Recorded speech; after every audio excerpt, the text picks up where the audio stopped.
Estamos grabando, ya estamos al aire, son las 2:15, así que podemos comenzar con la mesa redonda número 6, que tiene por título Energía y Mega Infraestructuras. Así que buenos días por poco, buenas tardes ya recientemente a quienes nos están observando en este webinar del día de hoy, que va a tener la exposición de 4 personas y va a estar dirigida, ¿no?, como presidente de mesa por Bruno Fornillo, quien es investigador del CONICET, del Instituto de Estudios de América Latina y el Caribe. A su vez es docente de Buenos Aires, autor de varios capítulos de libros y de varios artículos científicos. Y bueno, quien hoy nos va a introducir en esta temática y va a coordinar en el trabajo tan difícil que a veces es hilar las exposiciones de cada panelista. Así que bueno, los invitamos a realizar las consultas, sea por esta plataforma. Ustedes van a poder observar que existe un apartado que dice preguntas y respuestas. Podrán realizar las preguntas, las cuales serán leídas al final para que cada uno de los panelistas o Bruno pueda dar respuesta a dichas consultas. Asimismo, les pasaré por el chat los links para que puedan ir a la invitación a lo que es Discord. Discord es una plataforma también para continuar con la mesa redonda, por si quedan dudas, porque el tiempo es acotado. Van a tener la programación de Zoom con todos los resúmenes habidos por haber. Yo eso se los pasaré ahora por medio del chat interno. 2 tiempos, acuérdense, son 5 minutos de presentación, Bruno, y después cada expositor tendrá 12 minutos. Y al finalizar tendremos las consultas realizadas junto con el resumen que Bruno realizará. Desde ya agradecerles a los 4 panelistas por la participación y muchas gracias, Bruno, porque sabemos que tus tiempos son muy acotados. La verdad es un placer tenerte como presidente de mesa. Así, bueno, agradecerte también desde la organización de las jornadas doctorales de la Francoamérica y Austral para poder participar el día de hoy. Bruno, la palabra es tuya. Bueno, bien, muchas gracias. En principio agradezco la invitación, realmente es una temática que es muy interesante, me alegra que sea abordada por estas instituciones para la Argentina en particular, pero bueno, gracias al Zoom más allá también. Y realmente me alegra también que se toque específicamente la temática de la Argentina, perdón, de la energía. Es un tema que me parece absolutamente prioritario para lo que está relacionado con el cambio ambiental global, una de sus claves, la idea de transición energética hoy a nivel global, representa un punto saliente de todo lo que tiene que ver con el combate al cambio climático en sus líneas generales, pero también de la transformación de nuestros modelos de desarrollo. Así que me alegro específicamente de esta presentación, esta reunión. Quisiera, sí, mencionar que encontré un hilo conductor interesante respecto de sus trabajos, que me parece que habilita eso, el diálogo fraterno, honesto, y por otro lado, fluido, digamos, algo que estamos bien acostumbrados aquí en el cono sur, en el hemisferio sur, acerca de los pensamientos que ustedes están como elaborando en sus propuestas, ¿no? A mí una cuestión que me apareció, la idea de energías extremas, creo yo, es un punto que recorre todas sus presentaciones, ¿no? Y realmente es un concepto que, bueno, Michael Clark trabaja y fue como generalizado ese concepto sobre energías extremas. Pero tuve la sensación de que ese, por la importancia que adquieren las energías extremas hoy, como en nuestras estructuras de generación y demás, hacen que eso extremo haya pasado a ser la norma, ¿no? Y quería compartirles esta idea, a ver si les parece que tiene sentido o no, porque creo que también está presente en los trabajos de ustedes. Y me acordaba del trabajo de Agamben, ¿no? De la idea de estado de excepción, ¿no? Y cómo el estado de excepción, bueno, pasó a ser la norma, ¿no? Y que en realidad no era tal. Y creo que es posible hacer algo analogable con esto. O sea, las energías extremas contienen en su propio concepto la idea de que están por fuera de una normalidad. O sea, son algo extremo, ¿no? Mientras que lo normal, lo regular, lo convencional vendrían a ser otras energías. Ahora bien, se acabó el mundo de lo convencional, o sea, y llegó el mundo de lo extremo. Y las energías extremas, que son el síntoma de ese fin del mundo convencional, pasan a ser la norma. Y entonces me parecía que estaba bueno empezar a pensar en esa clave, ¿no?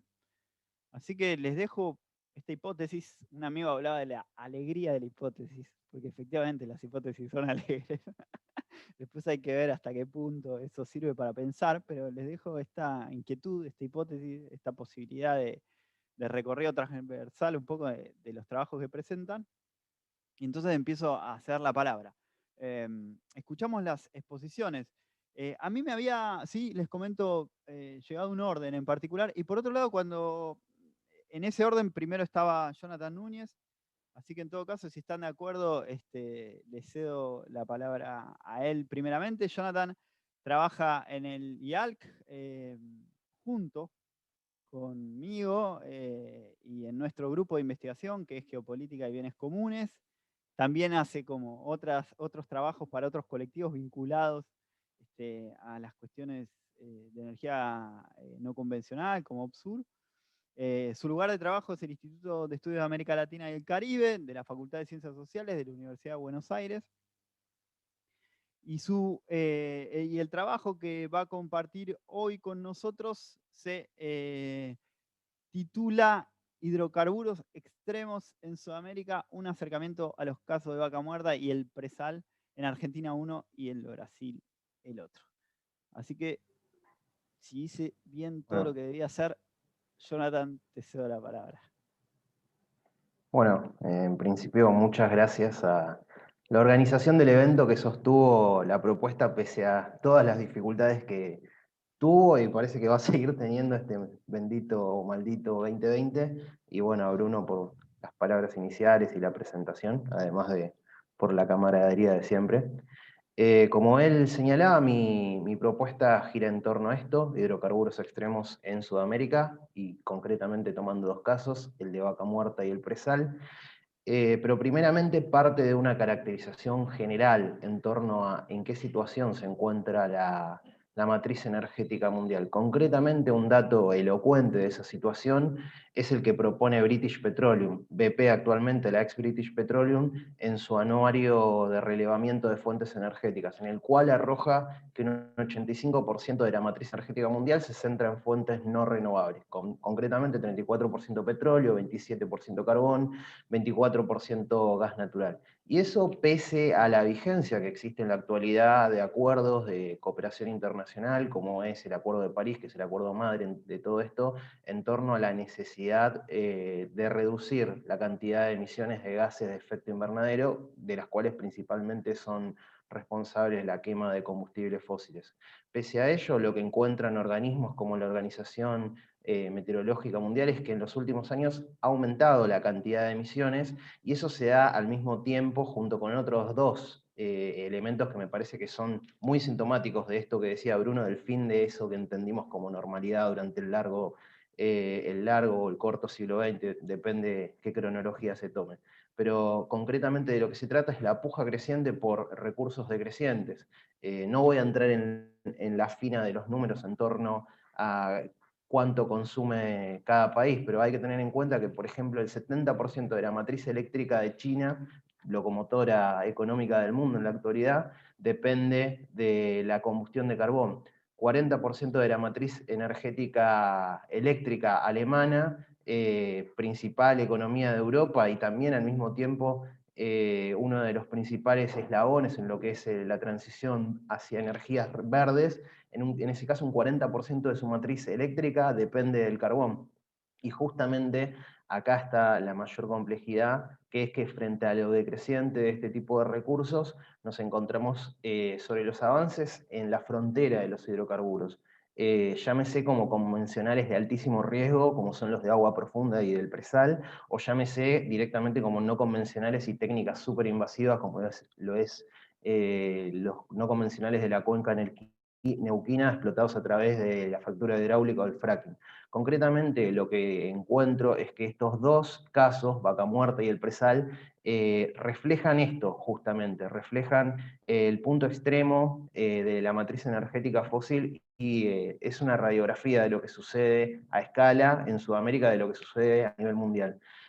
Concretamente, para pasar a estos casos, una caracterización breve de qué es Vaca Muerta y qué representa. Bueno, Vaca Muerta se encuentra en el centro sur de la Argentina, 30.000 kilómetros cuadrados, sobre todo la provincia de Neuquén, pero también Mendoza, La Pampa y en parte Río Negro. Y si bien se conocen de la existencia de los recursos, los depósitos allí existentes desde hace muchas décadas, en 2010 Repsol, YPF, en ese momento controlada por Repsol, perdón, confirma la existencia de recursos de nivel mundial, le llama, es muy interesante cómo lo denomina, hasta la actualidad sigue vigente esa premisa en la página web de YPF, y concretamente lo que encuentra son, según estimaciones que se hicieron unos años después, la segunda reserva mundial de gas no convencional y la cuarta de petróleo no convencional.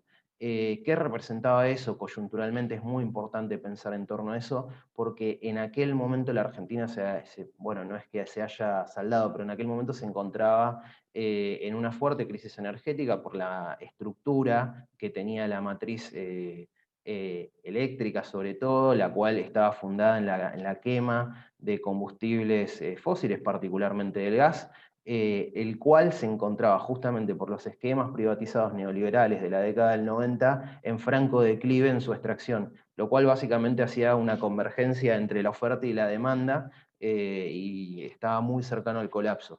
Si bien durante los gobiernos kirchneristas se trataron de llevar adelante una serie de planes de incentivos en torno a la producción de gas, sobre todo, la medida quizá que decantó luego del descubrimiento de Vaca Muerta fue en 2012 el envío de la Ley de Soberanía Hidrocarburífera y la reestatización del paquete privatizado de YPF en un 51%.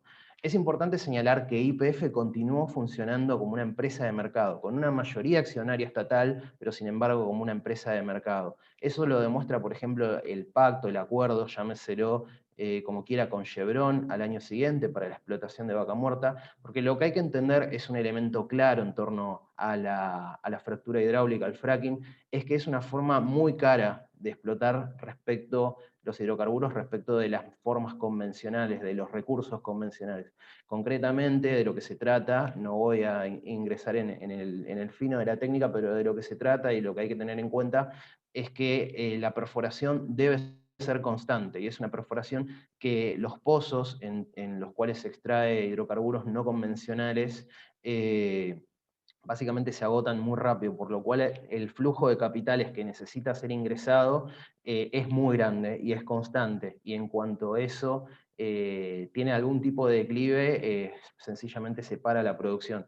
Algunos elementos como para tener en cuenta, en la ponencia explico mejor este proceso, pero entre los años 2013 sobre todo, que es el año del pacto con Chevron, y 2019, fines de 2019, cerca de 36 concesiones hubo en torno a la gran formación geológica Vaca Muerta, lo cual representa que hacia fines de 2019 el 45% aproximadamente del gas natural de la Argentina proviene de Vaca Muerta.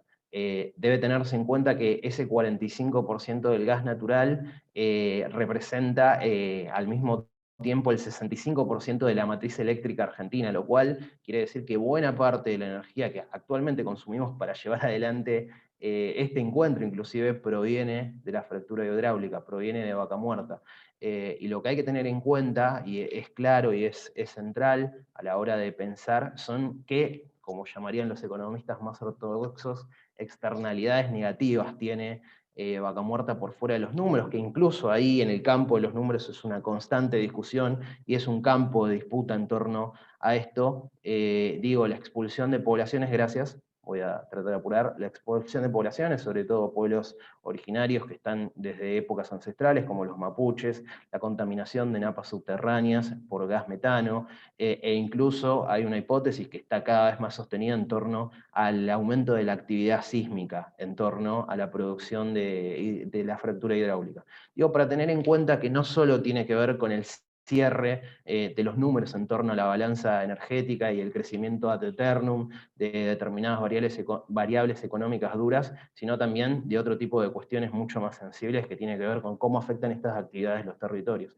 En el caso concreto del presal, Brasil se marcaba en otra situación energética diferente de la Argentina por su gran potencia de producción a través de centrales hidroeléctricas sobre todo, pero lo que hay que tener en cuenta es que es una ansiedad desde la década del 60, 70 que se manifiesta en Brasil, incluso hay quienes señalan que de carácter subimperialista en nivel sudamericano, respecto de la necesidad del autoabastecimiento energético. Esto tuvo una serie de exploraciones desde la década del 70 que se aceleraron hacia el 2000, y en 2007 dieron con esto, con una mancha gigantesca de petróleo que se encuentra aproximadamente a 300 kilómetros de la costa de los estados entre Santa Catarina y Espíritu Santo, la cual la característica principal y el llamado presal tiene que ver con que se encuentran estos depósitos encontrados por Petrobras aproximadamente a 7.000 metros de profundidad, lo cual, si bien son recursos convencionales, implican una ingeniería, una logística y una dinámica de capitales extrema que solo se puede comparar con determinados golfos del mundo, pero no de esta magnitud de explotación. Lo que hay que tener en cuenta también, el largo avance en torno a la explotación implicó modificaciones legislativas que también son el reflejo de las modificaciones políticas en Brasil, porque en 2010 se emite una ley en la cual el 30% de la explotación tenía que estar en manos de Petrobras, modificando las leyes de la década del 90 en clave neoliberal, y sobre todo se producía un fondo social para la reinversión de la renta petrolera en clave progresiva en el Brasil. Eso, con la caída de Dilma en 2016, se tumba y se le da muchísima más participación a las empresas privadas, relegando a Petrobras.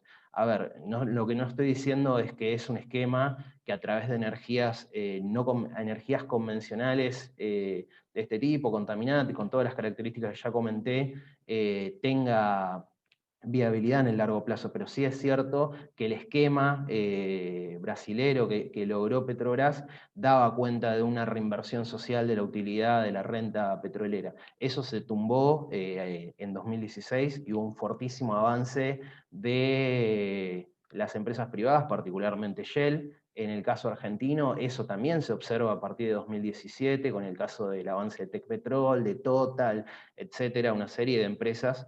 Y también esto tiene una serie, digo, el presal y el avance sobre la estructura marítima brasilera, no solo el riesgo latente de que sucedan desastres como el del Golfo de México por fugas que son absolutamente incontrolables a esa profundidad, sino también el desplazamiento de pescadores tradicionales, el desplazamiento de un proceso de gentrificación en las ciudades donde se encuentran los puertos, desplazamiento de pobladores tradicionales, digo, considerar no solo las variables económicas duras, sobre todo en el marco del coronavirus y el colapso que hubo con los precios, el colapso que hubo económico mundial, y no solo eso, sino el colapso, algunos dicen, Maristela Vampa siempre le gusta decir eso, civilizacional, al cual pareciera que podríamos estar cerca de meternos en este marco, pero sí también, por fuera de las variables económicas duras, considerar todas las otras variables supuestamente blandas, o además, energía para qué, energía para quién, energía cómo, para quiénes.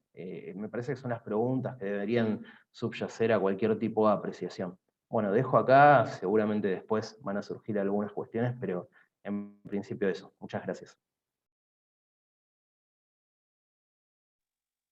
Bueno, excelente. Jonathan, continuamos con las exposiciones. Si les parece bien, miren, en el orden temático me parecería que lo mejor es que ahora exponga Agustina Zúnico, si están de acuerdo. El título de su ponencia es La dinámica del conflicto socioambiental en la cuenca neuquina, un análisis cuantitativo de los episodios contenciosos. Ella trabaja en el Instituto Gino Germani de la Facultad de Ciencias Sociales de la Universidad de Buenos Aires. Si ¿Estás de acuerdo, Agustina? Te escuchamos. Hola a todos y todas. Me sumo primero a los agradecimientos a Rodrigo, a Bruno y a toda la organización y celebro que se haya podido realizar este encuentro en esta coyuntura. Si les parece, yo tengo un PowerPoint para compartir, creo que se puede, comparto pantalla. A ver. Dale, te avisamos si Ahí se ve. se ve perfecto. Voy a correr Ahí estás esto. avanzando, ¿no? Ah, bien. Ahí está bien. Bueno, como un poco ya mencionaron, yo soy Agustina Zúñigo, soy socióloga del Instituto Gino Germani y trabajo temas vinculados a la conflictividad social en el sector hidrocarburífero, particularmente en relación a la empresa YPF y más especialmente la conflictividad laboral y socioambiental. En este caso voy a estar presentando unos avances de investigación respecto a la conflictividad socioambiental en la cuenca neuquina.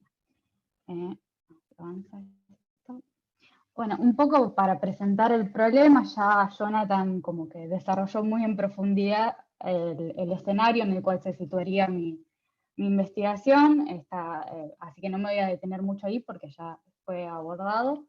Un poco esto, ¿no? De el crecimiento de la demanda de combustibles, de la demanda energética y las tensiones desarrolladas en torno al descenso progresivo de la producción y las reservas y el agotamiento de los recursos convencionales, y las distintas estrategias que fueron llevadas a cabo para tratar de contrarrestar esta situación, digamos, ¿no? Desde los mayores controles, las intervenciones estatales, los programas de estímulo a la producción y las inversiones, la reestatización de YPF, que ya mencionó Jonathan, y la promoción de la explotación de los hidrocarburos no convencionales. Yo me centro en la dimensión del conflicto social en este escenario, en un escenario de diversas resistencias colectivas, las acciones contenciosas y los conflictos vinculados al ambiente y al uso y consumo de los recursos naturales se convirtieron progresivamente en una expresión de la conflictividad social en la Argentina, particularmente en torno al avance de la actividad hidrocarburífera y en especial ante estos proyectos no convencionales, se han desatado diversas tensiones y confrontaciones. Y el territorio de la cuenca neuquina es ilustrativo de esta problemática. En este sentido, en la ponencia lo que propongo es abordar las características que asumió la conflictividad socioambiental y el recorte realizados en torno a la actividad de YPF en este territorio, el de la cuenca neuquina. Para esto se trabajó con un catálogo de eventos de elaboración propia, con base a la prensa, distintos diarios nacionales y locales, y se fueron registrando sistemáticamente todos los episodios contenciosos que fueron publicados en la prensa, y con este recorte, ¿no? Referido a la conflictividad socioambiental, o sea, todos los episodios que tengan relacionados con el uso, el control y el acceso a los recursos naturales, vinculados con la actividad de YPF en la cuenca neuquina.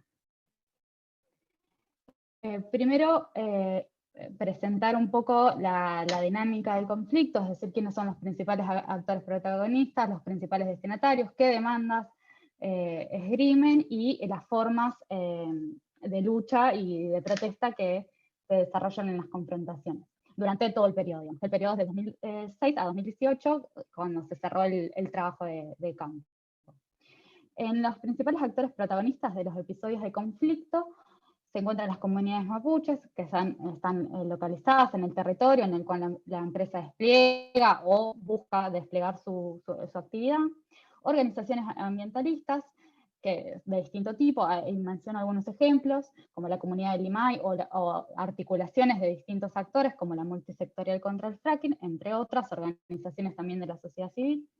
Después se encuentran colectivos de vecinos, que acá se trata tanto de agrupamientos que tienen distinto nivel de agregación y duración, o sea, desde grupos que se forman de manera coyuntural en torno a un reclamo puntual en determinado momento, a colectivos que tienen como una duración y una actividad de más larga duración, digamos.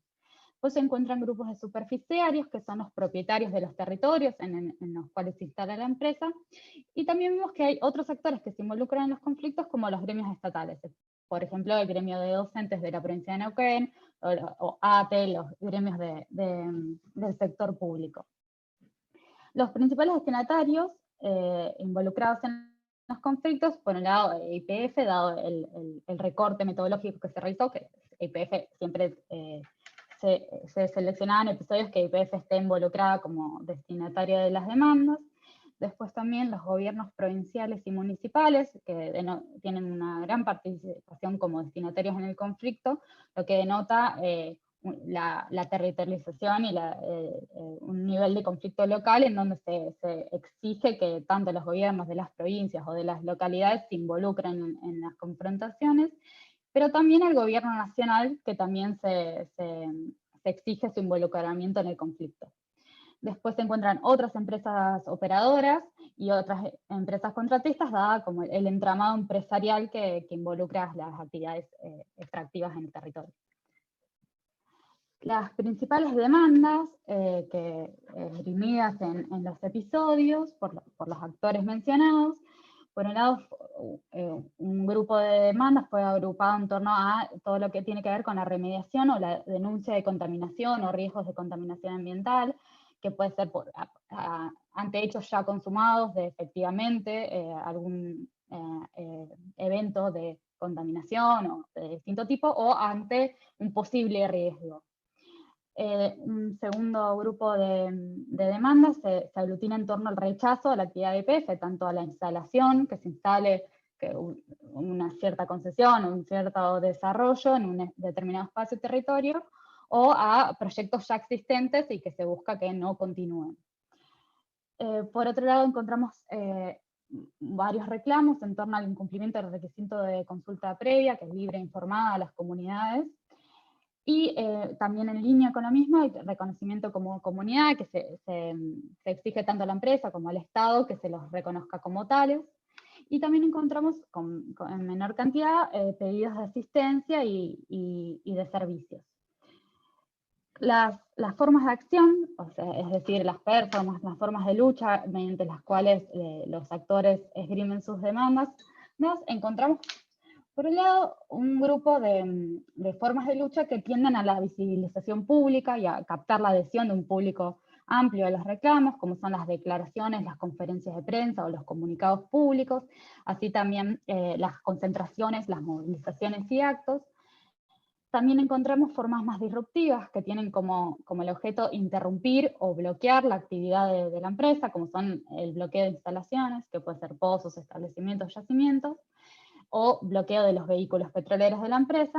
Y también encontramos formas de lucha bien institucionalizadas, como son las presentaciones, petitorios, tanto a la empresa, administraciones públicas o a la justicia en general. Ese sería como el panorama general de la dinámica de los episodios durante todo el periodo. Por otro lado, observamos que durante el periodo los episodios no se dan de forma homogénea durante el mismo, sino que hay ciertas fluctuaciones. Y estas denotan un incremento progresivo tanto en la intensidad como en la frecuencia de los episodios contenciosos. Así como se puede ver, se observa una relativa estabilidad, o sea, digo relativa porque no es totalmente continua y estable, y empiezan a acrecentarse. Observamos un pico en el conflicto en el año 2013, que como está relacionado, como mencionó Jonathan, con el acuerdo entre YPF y Chevron en el año 2013, que fue aprobado por la legislatura de la provincia de Neuquén.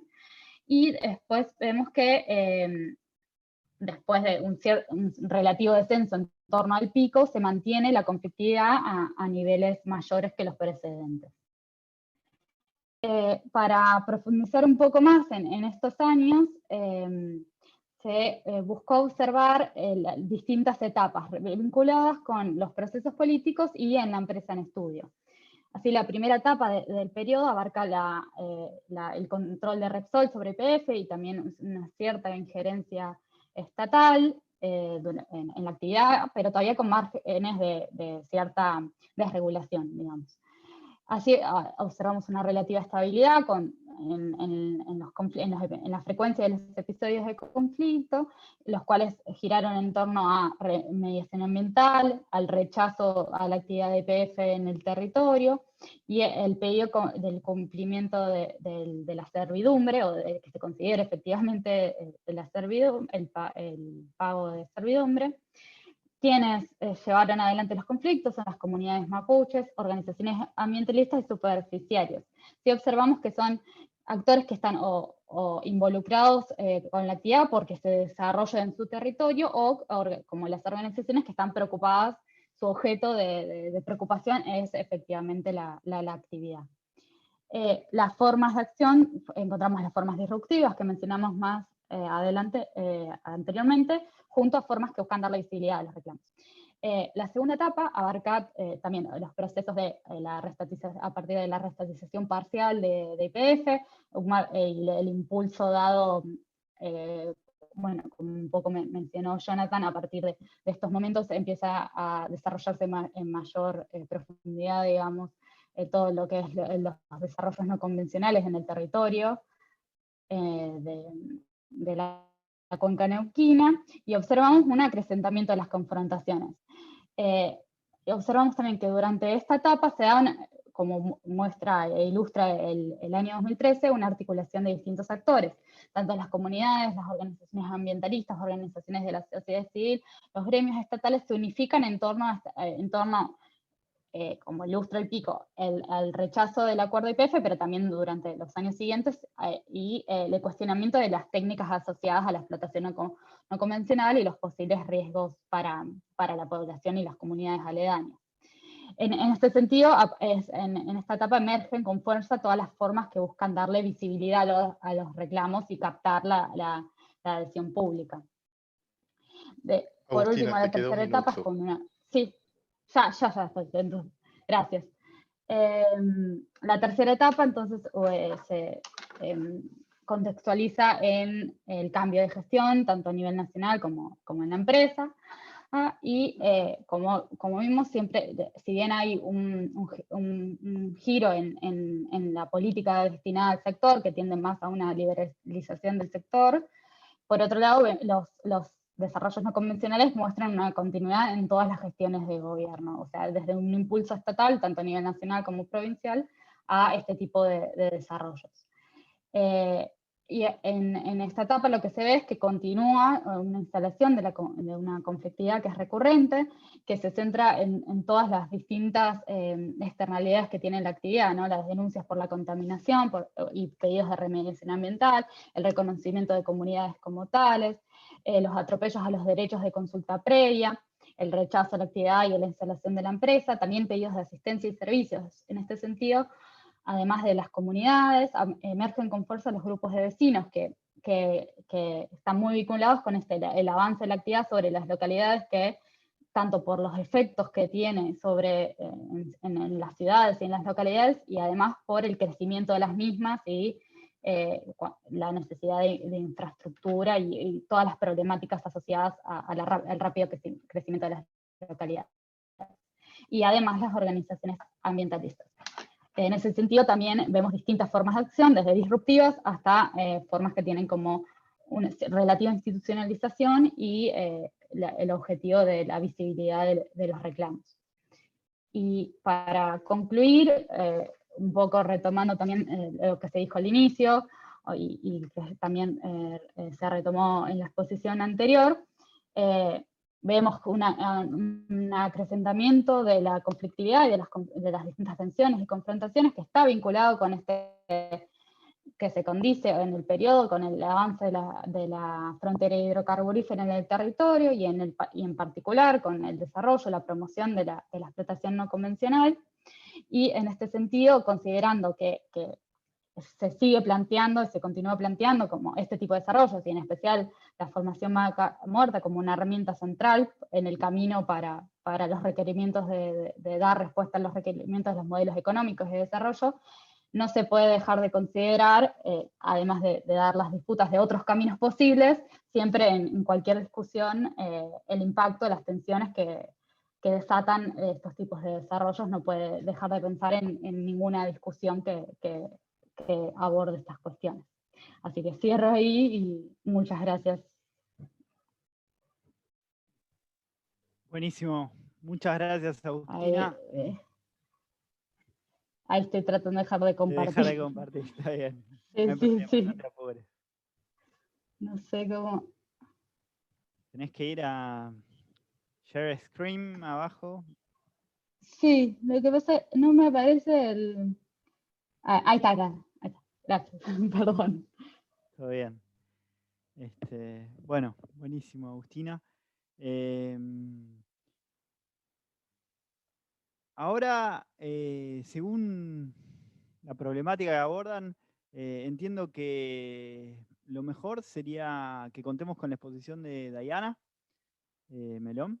Te pediría, Diana, así como el resto de tus colegas, mencioné su lugar de trabajo, que como no estaba consignado donde yo lo vi en particular, no lo sé, así si pudieses vos particularmente decir dónde es tu lugar de trabajo, te lo agradezco.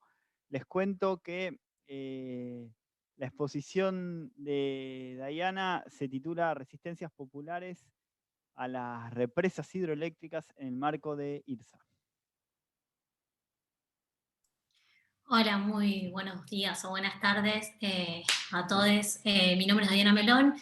Yo tengo lugar de trabajo en el Centro de Investigaciones Geográficas del Instituto de Investigaciones en Humanidades y Ciencias Sociales de la Universidad Nacional de La Plata. Y bueno, trabajo específicamente con conflictos ambientales en el marco de la IRSA, específicamente en lo que era la IRSA energética. Tengo un PowerPoint para compartir, así que no sé muy bien cómo compartir. Si te fijas abajo dice compartir pantalla. Sí. Ahí vas a tener que seleccionar lo que querés compartir. Y ahí estamos. ¿Ahí la están viendo? Estamos viendo tu pantalla, exactamente. Listo. Perdonen. Bueno, la IRSA, la iniciativa IRSA se presentó o surgió en la reunión de presidentes de América del Sur del 2000, realizada en Brasilia. Se tomó como base un documento presentado por el por entonces presidente del Banco Interamericano de Desarrollo, Enrique Iglesias García, que fue realizado a pedido de Fernando Henrique Cardoso, del presidente de Brasil de ese momento, y también venía del impulso de una idea que tenía mucho peso en Brasil en ese momento, de que las instancias de integración a nivel subregional en Sudamérica debían basarse específicamente en infraestructura, en seguridad y en energía. Bueno, entonces a partir de ese pedido se desarrolla lo que fue la base para desarrollar la IRSA, y lo que se ve es que con la llegada de Lula al gobierno, la IRSA cobró un nuevo impulso. Por un lado se promovieron instancias de infraestructura que acrecentaran el poder energético, conectándolas justamente con las fuentes de energía, o sea, conectando las fuentes de energía con los principales centros de acumulación de capital, y por otro lado también lo que vimos es que se avanzó mucho en términos de conexión de carreteras y demás. Y las principales beneficiarias de la IRSA fueron justamente las multilatinas de capitales brasileños. En el marco de lo que fue la IRSA específicamente, se desarrollaron acuerdos energéticos entre Brasil a través de Electrobras, y se planteó la construcción de 11 represas en diferentes países de América del Sur.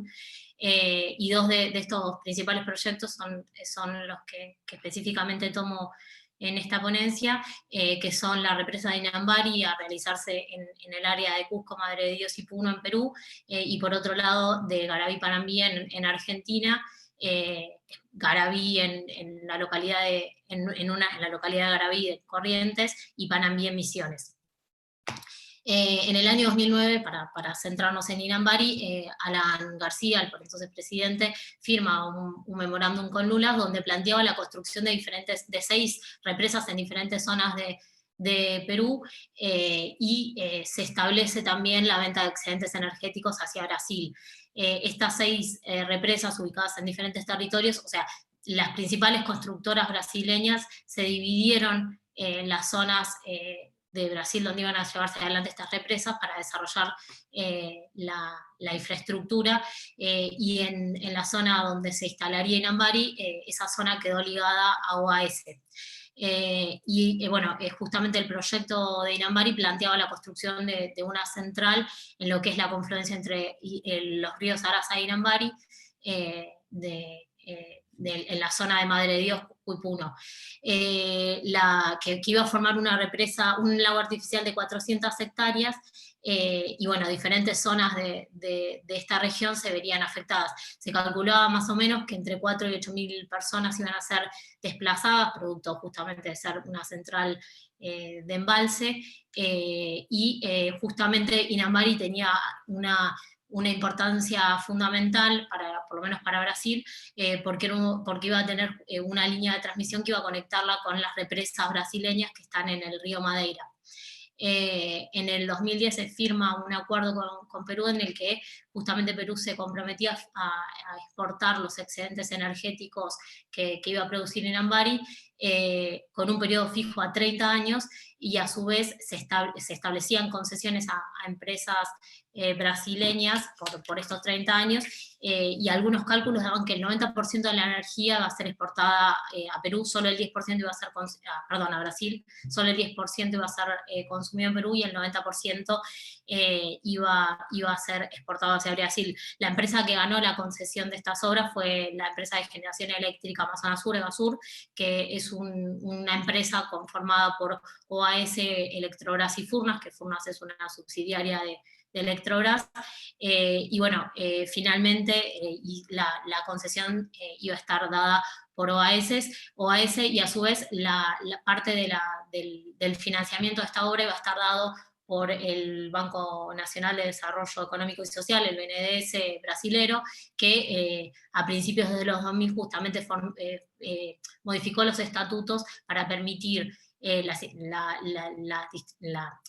cesión de capital para desarrollar infraestructura en otros países, solo si se daba a través de empresas brasileras.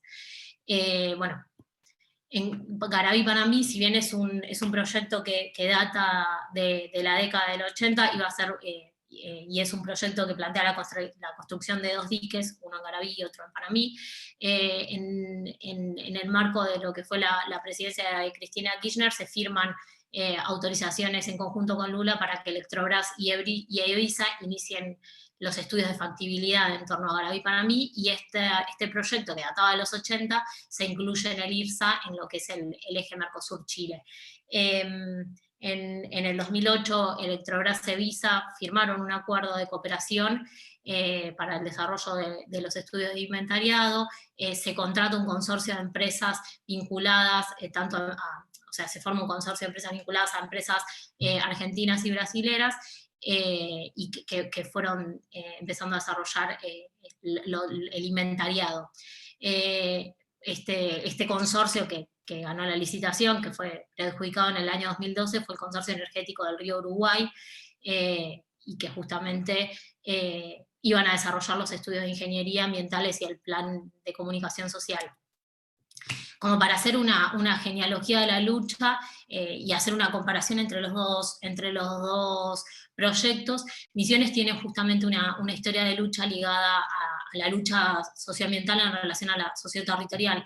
En torno a las represas hidroeléctricas, uno de los impactos más importantes que ha habido en la región son los impactos desarrollados por Yacyretá, que en el año 73, cuando fue anunciado el proyecto, se dieron numerosas movilizaciones que fueron reprimidas o golpeadas en ese momento, y si bien la empresa encargada de llevar adelante Yacyretá da cuenta de o asume la relocalización de 40.000 personas, algunos estudios dan cuenta de que finalmente se relocalizaron 100.000 personas.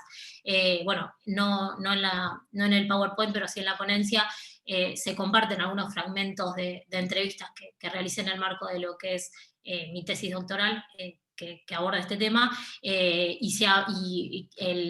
Sergio Alves, integrante de la Mesa No a las Represas, habla de que estas relocalizaciones en muchos casos se hicieron de forma violenta, inclusive que hubo denuncias de personas que fueron estafadas, porque bueno, el Estado se había comprometido a dar lugares de relocalización que finalmente no se llevaron adelante. Por otro lado, otra de las represas que se intentó, o otra de las luchas que se desarrolló en la provincia fue contra la represa Corpus Christi. Existe una ley a nivel provincial, que es la ley número 56, que además de plantear que los recursos hídricos son de propiedad, por decirlo de algún modo, provincial, también establece que para el desarrollo de represas hidroeléctricas es necesario llevar adelante un plebiscito vinculante donde se consulta a la población para el desarrollo de estas represas. Bueno, ante el intento de avance de la represa Corpus Christi en la década del 90, y ante la lucha popular que generó este intento de avance, se realizó finalmente el plebiscito vinculante, en el que salió como victorioso el no al avance de la represa en un 88,63% de los votos, con un 88% de los votos.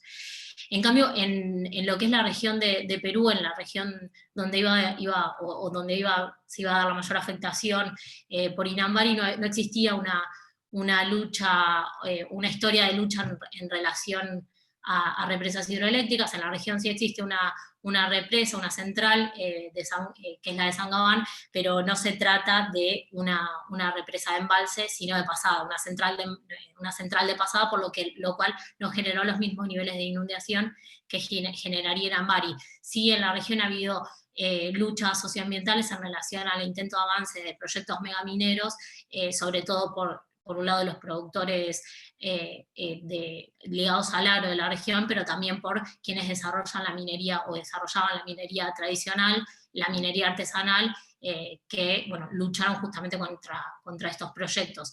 Y sí, otra de las luchas que se puede considerar fue de la sociedad civil ante el pedido de avance de una carretera transoceánica que conectara con Brasil, pero que también conectaría interregionalmente a la región, y que específicamente esta carretera interoceánica iba a ser afectada una parte del trazado por el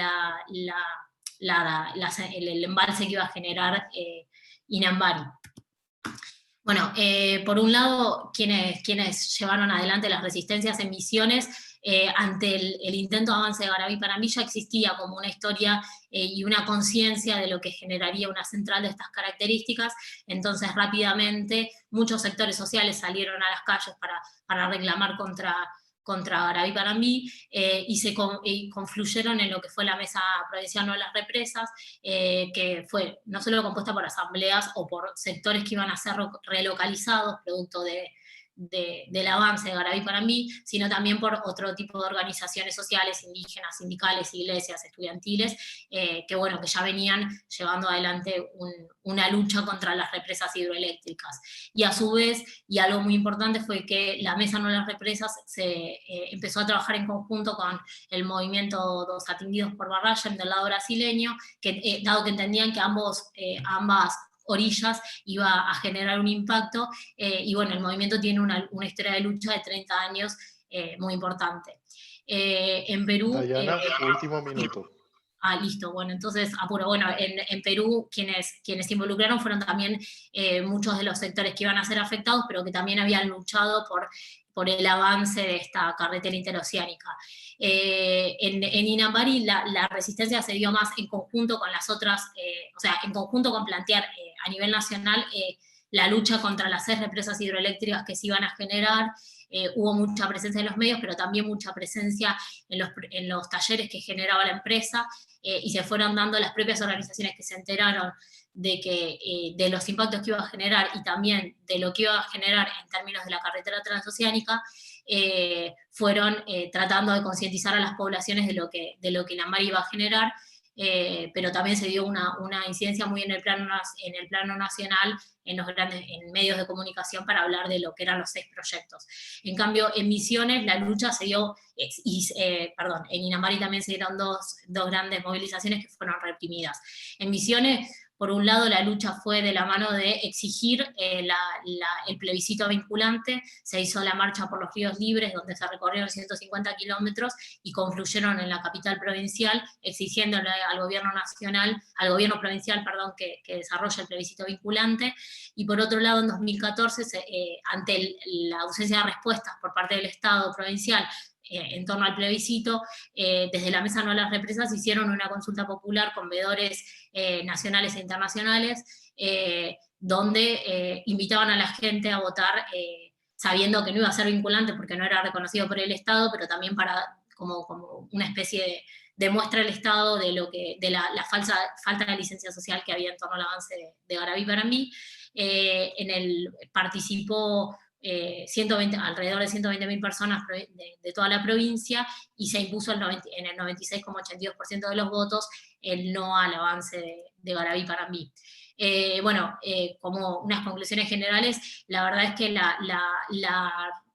a diferencia de lo que fue en Inambari, en Garaví-Parambi, toda la historia de lucha previa en torno a centrales, de este tipo de centrales que iban a desarrollarse, fue muy importante. Generó también el aglutinamiento en lo que fue la Mesa No a las Represas, que tuvo una incidencia muy importante en lo que fue después de también el resultado de la lucha, pero también el saberse en otras construcciones más globales, porque no lo mencioné, pero bueno, además del contacto con el movimiento Satinguidos por Barraya en el MAP, también se dieron la presencia a la mesa en otras instancias nacionales, como puede ser la Unión de Asambleas de Comunidades, o movimientos en relación a represas a nivel nacional, pero también a nivel más continental, y bueno, eso en Inambari no se dio tanto porque, bueno, no había una historia de luchas en relación a centrales, y en Inambari la diferencia fue que, bueno, que justamente se dio en el marco de lo que era la lucha contra las 6 represas, y bueno, ya me recontrapasé, así que dejo por acá. Igual tengo que ver cómo dejar de compartir pantalla.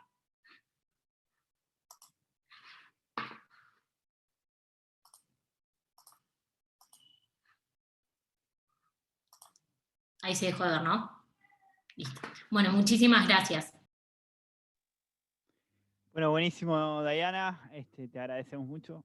Nos queda, por último, la presentación de Ariel Ocantos. Ella se vincula con lo que acabamos de escuchar, se titula Megaproyectos de Infraestructura Hídrica y Sustentabilidad Ecológica, análisis del tramo argentino de la hidrovía Paraguay-Paraná. Y Ariel, te solicito lo mismo que le había solicitado a Diana, si pudieses mencionar tu lugar de trabajo, porque no me figura específicamente, te lo agradecería, y luego de ello te escuchamos también. Bueno, muchas gracias, Bruno. Buenas tardes ya a todos. Yo soy, bueno, becario de CONICET y tengo actualmente becario doctoral, y tengo mi sede de trabajo en el Instituto del Conurbano de la Universidad Nacional de General Sarmiento. Bueno, voy a tratar también de compartir pantalla, a ver si... Por favor, avísenme si lo están viendo. Sí, perfecto. ¿Se ve? Bien. Bueno. Ahí está. Bueno, también aprovecho para agradecer a las y los organizadores por enfrentar, digamos, el desafío de organizar este evento en forma virtual. Bueno, como decía Bruno, yo voy a tratar de hacer un repaso, digamos, somero, por algunas cuestiones referidas a la hidrovía Paraguay-Paraná, y enfocándonos sobre todo en el tramo argentino. Primero, bueno, contextualizar dónde está la hidrovía, que está en la región de la Cuenca del Plata, ¿no? Que es la quinta más extensa del mundo por su extensión, justamente, para la redundancia, que es un territorio compartido por 5 estados: Argentina, Paraguay, Brasil, Bolivia y Uruguay, con alrededor de 3.100.000 kilómetros cuadrados, y justamente la importancia que tiene esta región por, digamos, en términos económicos, comerciales, por hallarse los principales polos industriales, agroindustriales, en esta región, justamente. Acá un mapa donde pueden visualizar justamente la confluencia de varios ríos que van conformando este sistema, ¿no? De la cuenca del Plata. Y bueno, la hidrovía Paraguay-Paraná justamente nace a fines de los 80 como un proyecto dentro del marco del Tratado de la Cuenca del Plata, suscripto a fines de los 60, en el año 69, con el objetivo justamente de promover la navegación. Yo aquí en este punto me diferencio un poco de mis compañeros que trabajaron en energía, yo trabajo más, en este caso tiene que ver con transporte, ¿no?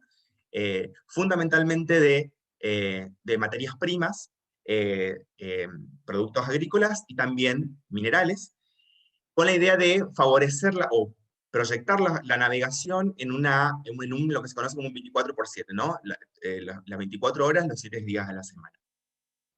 Este proyecto, bueno, vinculaba a la ciudad de Cáceres, en el Mato Grosso do Sul, en Brasil, con el puerto de Nueva Palmira, en Uruguay, y bueno, pasó por diferentes fases, fue segmentado en varios tramos, justamente, muy resistida por muchas organizaciones, en algunos tramos, sobre todo en los del norte, en el Pantanal brasileño, pero en nuestro tramo argentino, el proyecto pudo consolidarse de una forma más genuina, digamos, o más pensado en el proyecto.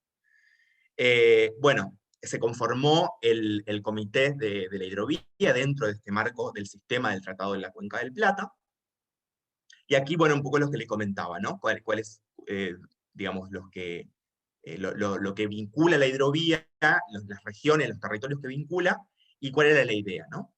Acá siempre, cuando uno, digamos, empieza a investigar o a acercarse a este tema, siempre la comparación tiene que ver con el Mississippi en Estados Unidos, y cómo se conformó el sistema hidroviario allí, y también con el Rin en Europa. Bueno, esto lo voy a pasar porque es un poco como lo que fui contando, cuáles fueron sus antecedentes y la cuestión más histórica, digamos, pero lo importante es tener en cuenta esto que a fines de los 80 es cuando se empieza a consolidar como un proyecto y a desarrollarse en función de eso, ¿no? Esto también, acá retomo lo que comentaba Diana, que IRSA también, como dentro de sus ejes de integración y desarrollo, toma la hidrovía Paraguay-Paraná como justamente uno de sus 10 ejes. Hay ahí una cuestión también para analizar, porque se mantienen las dos iniciativas, está IRSA y también está el Comité de la Hidrovía, ¿no? con sus proyectos, y ahí hay que ver la compatibilidad que hay. Creemos que, como hipótesis, que IRSA se enfocó más a los proyectos que tienen que ver con lo ferroviario y lo carretero que vincula a los puertos, y justamente el Comité de la Hidrovía más específicamente a lo fluvial. Pero bueno, esto es interesante para pensar que también se toma dentro de esta iniciativa el eje hidrovía Paraguay-Paraná.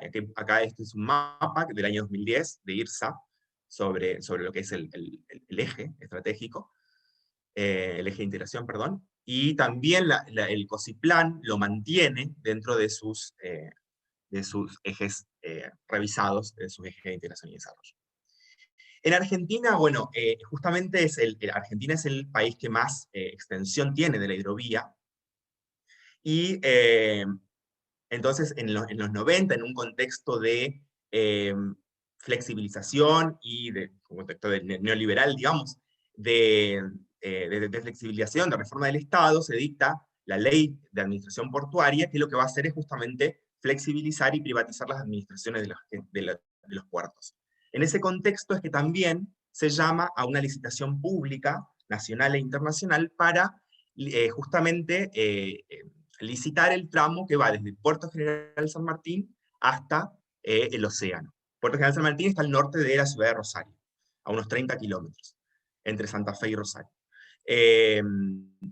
Esta licitación la ganó un consorcio que lo conforman una empresa belga, que es Jan de Null, que actualmente está en vigencia, digamos, está a cargo de esa concesión, y la Argentina EMEPA, conformando justamente Hidrovía Sociedad Anónima. Es interesante, el logo está acá abajo, donde dice Hidrovía, ese es el logo, vía libre para exportar. Me parece interesante el logo que usan para promocionar su empresa, ¿no? Su consorcio. Esto es interesante porque, bueno, cuando uno empieza a ver el registro, digamos, de los estudios de impacto ambiental que se habían hecho, como toda obra pública, digamos, requiere, y que se va a concesionar, requiere estudios de impacto ambiental, y sobre todo en esta escala, ¿no? Estos estudios, bueno, lo hizo una consultora que se llama ITSA, en los años 93-95, no están disponibles, digamos, uno a partir de solicitudes de información pública que se han hecho tanto al Ministerio de Ambiente y al Ministerio de Transporte, dicen que no están en esas dependencias, o sea que uno no puede acceder como ciudadano, digamos, a esa información pública. Y acá es interesante porque ya se empiezan a notar las cuestiones, cómo las cuestiones ambientales empiezan a tener una dimensión, digamos, problemática a la hora de controlar esta licitación y esta concesión. En los pliegos decía que justamente todas las obras, llamémosle dragado y balizamiento, que son principalmente las obras que se llevan a cabo para mantener la hidrovía, digamos, tenía que evitar provocar los impactos ambientales inconvenientes. Esa es la única forma, digamos, que establece la hidrovía. Me está sonando, disculpe, me está sonando, no sé si hay algún problema, me está sonando como una llamada ahí en el... Ah, perfecto, gracias. Y bueno, entonces, no se prevían medidas específicas justamente de control ambiental para las obras a realizar. Esto fue tomado por la concesionaria y se negó por 2 años, digamos, en los años 96-97, se negó por 2 años a hacer las mediciones y muestreo de calidad de agua, calidad de sedimentos, etcétera, correspondiente a todo lo que es el plan de gestión ambiental. Amparándose justamente en esta vaguedad de los pliegos, ¿no? Aquí, bueno, la Auditoría General de la Nación tuvo que intervenir numerosas ocasiones para justamente hacer ver a la empresa concesionaria que no, de ninguna manera podía incumplir la normativa ambiental, por más que los pliegos no tengan específicamente medidas determinadas a lo que es el control y la gestión ambiental. Otra cosa importante a tener en cuenta es que en 25 años, o sea, desde el año 1995 hasta hoy, hasta la fecha, digamos, el decreto de concesión que otorgó la concesión, el decreto presidencial, no preveía en ese momento la constitución de un órgano de control de la concesión. Ese órgano de control nunca se constituyó como tal, entonces las funciones recayeron en la hoy Secretaría de Puertos y Vías Navegables de la Nación, que obviamente no tenía las competencias específicas para llevar el control de justamente las actividades, específicamente en este caso, de las cuestiones ambientales. Lo que justamente provocó muchas veces esto que yo les contaba recién, ¿no? Las irregularidades en torno al control y al monitoreo. Bueno, esto es importante también decirlo, digamos, donde esté el núcleo de la hidrovía en Argentina, donde se emplaza, que es justamente en el cordón industrial del Gran Rosario, ¿no? Que es digamos, un territorio que va desde Timbúes a 35 kilómetros de Rosario hacia el norte, hasta Villa Constitución, unos 35 kilómetros hacia el sur. Bueno, obviamente es el área productiva que cubre el 36% del país, ¿no? Y es donde se exporta el 90% de la producción granaria de la Argentina, más o menos. Son datos por ahí no tan actuales, porque vieron que esto por ahí tarda en cargarse, pero bueno, es interesante ver que en esta región se emplaza el complejo sojero de molienda más grande del mundo. Aquí es donde se instalan las principales terminales portuarias. Entre 2006 y 2015 es importante remarcar justamente cómo se dio este aumento del crecimiento de los embarques de soja en los puertos, las terminales portuarias del Gran Rosario, que aumentaron del 53 al 64% aproximadamente, ¿no? en millones de toneladas. Hacia el año 2015 se registró digamos, una operación por 17.000 millones de dólares, y también las superficies de áreas sembradas se aumentaron de 24 a 33 millones de hectáreas. Entonces hay que aquí ver cómo empezamos a ver esta relación de exportaciones con aumento de la superficie cultivada o el avance de la frontera agrícola, y cómo la hidrovía empieza a jugar como una especie de vector entre estos dos factores, ¿no?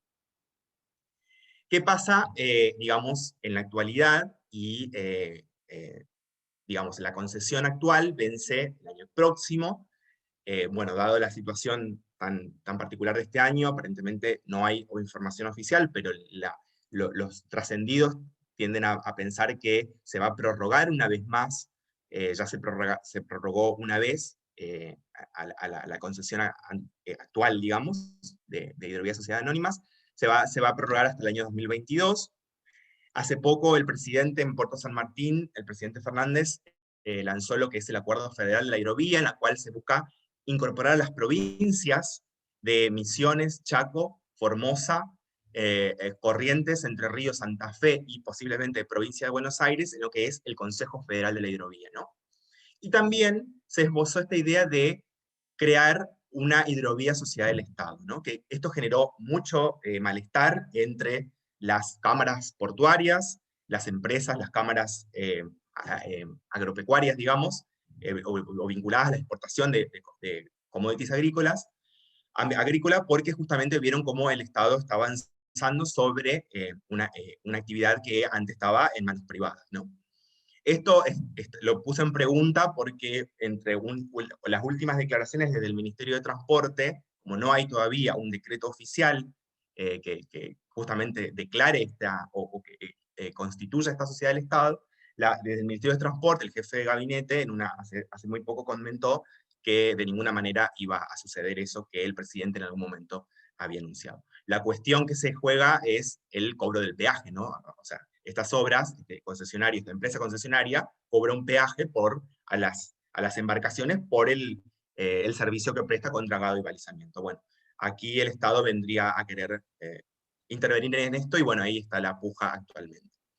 También otra cuestión que hay que tener en cuenta son como las empresas dragadoras a nivel mundial, sobre todo belgas, holandesas, y la China, la Shanghai Dredging Company, empiezan a tener un lobby fuerte para moldear justamente los nuevos pliegos, y para así tratar de quedarse con la nueva licitación, que todavía no sabemos cómo se va a ir delineando. Entonces, esto es Ariel, interesante estamos ver pasados cómo... en tiempo. Estoy pasado en tiempo, ok. Ya termino, entonces.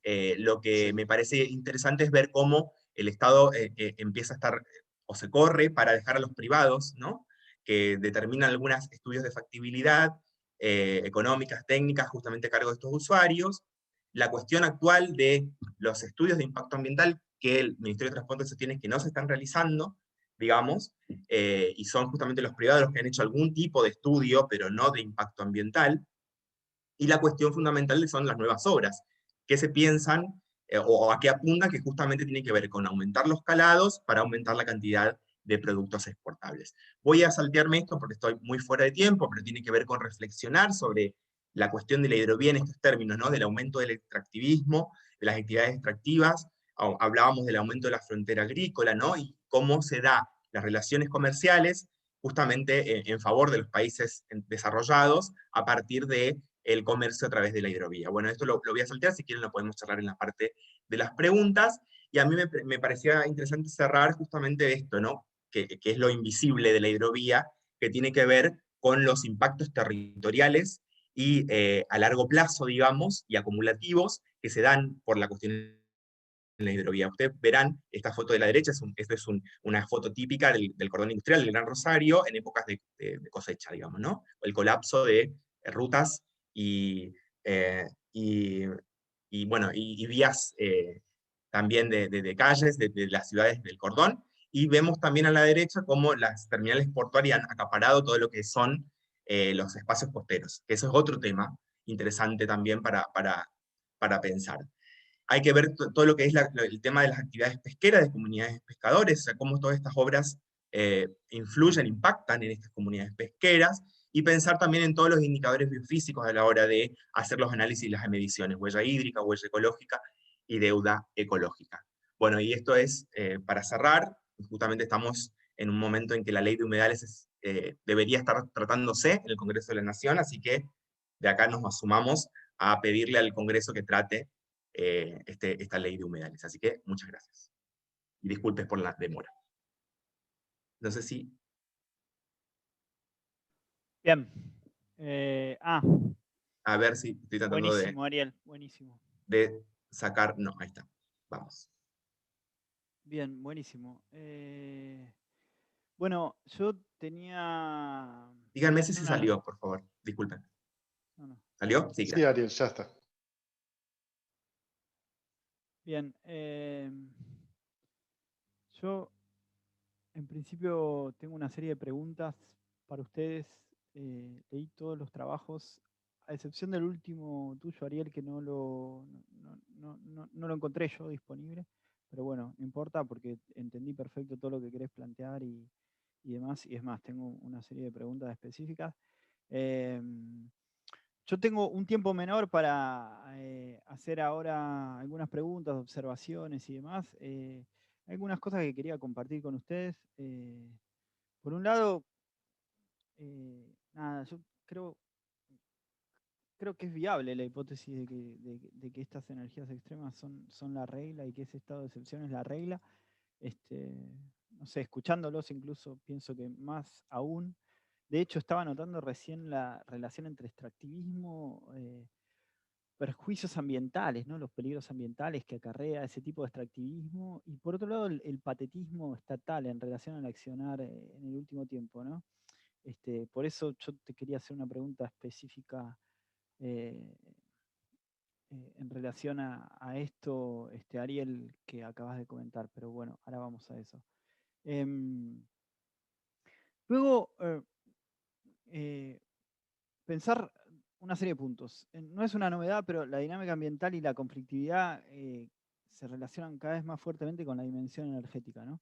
Eso no es para nada una novedad, pero bueno, ustedes vinieron a comprobar eso y a dar testimonio de eso de una manera fuerte. Es decir, las energías extremas, pienso, empiezan a adquirir un carácter cada vez más complicado, drástico, que genera grandes impactos sobre el ambiente, sobre la población, sobre la renta, o sea, sobre la dinámica económica en general. Y eso da pie a un aumento de la conflictividad, ¿no? En relación a la dinámica energética. Lo que sí también pensaba el otro día cuando leían los trabajos, fíjense que en realidad buena parte de las presentaciones se abocan a la cuestión de la generación, ¿no? A excepción del tuyo, Ariel, que trata otra cuestión, la mayoría de los trabajos tratan cuestiones de generación. Es decir, que todavía no hay, o es una tarea pendiente en general, hacer más amplia la dimensión energética en relación a esos otros elementos que atañen, que tiene que ver con la distribución, que tiene que ver con el consumo, que tienen que ver con la transmisión, eso estrictamente dentro de lo que son las matrices, pero después que tiene que ver con el sistema energético, que también son cosas que tratan ustedes, pero que también con la transición y con el tipo de modelo de desarrollo en general y demás. Es decir, la energía como elemento integral y multidimensional, que es el término de transición energética en el marco de la transición socioecológica, el que de alguna manera lo incorpora más fuertemente, creo que es un aspecto que deberíamos profundizar, ¿no? Porque fíjense que nosotros tratamos básicamente la generación, ¿no? No otras aristas que también están disponibles y presentes y que requieren aparte una disputa pública y política de primer orden, ¿no? Porque, bueno, como sabemos, la dimensión energética, pero no solamente la energética, la de la hidrovía también, está subsumida en referentes técnicos, economicistas, y esos son los patrones dominantes frente a los cuales debemos accionar, obviamente. Luego, otro de los puntos que me parecía importante está vinculado a cómo me resonaba la dimensión geopolítica y geoeconómica en todas las presentaciones que ustedes hicieron, ¿no? O sea, es como que eso emerge ahora con renovado ímpetu, ¿no? En el caso de Brasil, por ejemplo, bueno, Brasil siempre pensó geopolíticamente este tipo de cosas, pero lo sigue haciendo en un punto, y las exposiciones que ustedes hicieron volvieron a traer esto a primer plano, pero en todos los casos, ¿no? Esto está presente. En la hidrovía, en las represas, obviamente en el presal, en el fracking, cuestiones geopolíticas. Por eso asocié, nada, se los comparto, no es que yo diga cosas que escribí, pero realmente hice un artículo que está disponible sobre la historia de la disciplina geopolítica, que por ahí les puede llegar a interesar. A Ariel sin duda te puede llegar a interesar, a todos ustedes les puede llegar a interesar. En el Instituto Iberoamericano conté con un montón de bibliografía que me permitía pensar la disciplina geopolítica en términos regionales, y entonces hice un artículo sobre eso, del cual estoy más o menos contento con el producto, y por ahí creo que se publicó en la revista Estado, bueno, nada, no me acuerdo, pero sí lo tengo al interior de mi libro Sudamérica Futuro, ¿no? Que es como la historia de la disciplina geopolítica y sus vínculos con la política, y el papel prioritario de Brasil, de diferentes países, de Perú también, de la Argentina, que creo que son todas dimensiones tan hiper presentes en lo que hablaron y que son interesantes para enmarcar un poco algunas de estas cuestiones también.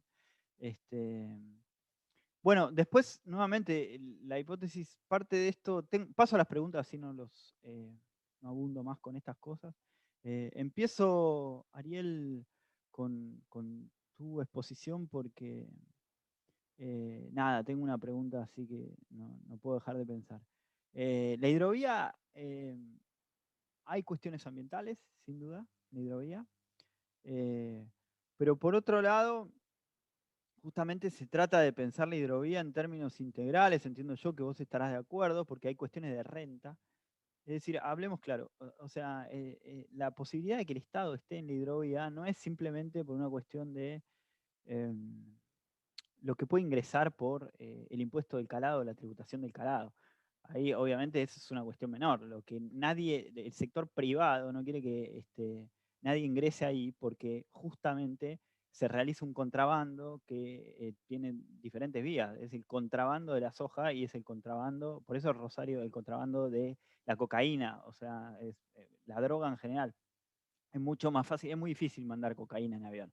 En cambio, en barco es mucho más fácil. Y del mismo modo que, como vos muy bien describiste, ahí está en juego lo que es la renta agrícola de la tierra argentina y medirla de manera fehaciente. Entonces, se pierde un modo absoluto de controlar específicamente cuánto tributa la principal fuente de renta de la Argentina, que es la renta de la tierra. Entonces, ahí está por qué no quieren eso, ¿no? Básicamente. Y ahí, por otro lado, entonces mi pregunta era, ¿cómo veías esas posibilidades, ¿no? O sea, tenía una primera pregunta y creo que habría que generar una serie de argumentos sobre la necesidad de esa vuelta al Estado, ¿no? Digamos, a mí me asombra la liviandad, como comentario, la liviandad de las políticas públicas actuales que de repente pierden la chance de algo como Vicentini, algo como la hidrovía, de una manera tan,